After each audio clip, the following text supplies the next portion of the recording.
ત્યારે અસહ્ય ઉકળાટ અને કાળઝાળ ગરમી વચ્ચે રાજ્યનું વાતાવરણ બદલાયું છે। અરવલ્લી અને સાબરકાંઠા જિલ્લામાં પ્રી મોન્સૂન એક્ટિવિટીનો વરસાદ રહ્યો।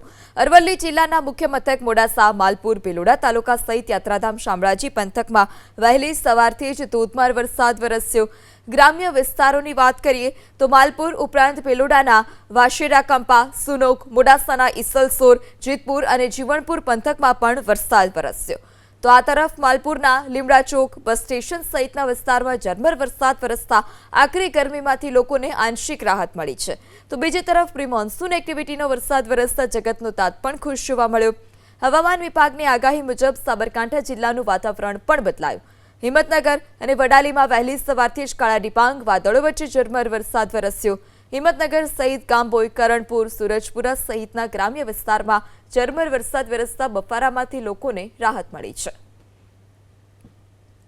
તો હવામાન વિભાગની આગાહી અનુસાર મધ્ય ગુજરાતના વાતાવરણમાં પણ પલટો જોવા મળ્યો। દાહોદ જિલ્લાના મૂળ મથક એવા સંજેલી, ગરબાડા, લીમખેડામાં પવનના સુસવાટા સાથે વરસાદ વરસ્યો। સંજેલી શહેર સહિત આસપાસના કોટા, થાળા, ચમારિયા સહિતના ગ્રામ્ય વિસ્તારમાં વરસાદ વરસ્યો। ગરબાડા સહિત પાચવાડા, બોરિયાળા, નવા ફળિયા સહિતના ગ્રામ્ય વિસ્તારમાં વરસેલા વરસાદથી વાતાવરણમાં ઠંડક પ્રસરી છે।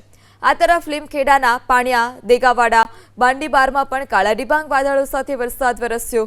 વરસાદ વરસતા ગ્રામજનોને આકરા તાપથી આંશિક રાહત મળી છે। તો બીજી તરફ ખેડૂતો પણ ખુશખુશાલ છે। મહીસાગર જિલ્લામાં વહેલી સવારથી વરસાદી માહોલ જામ્યો।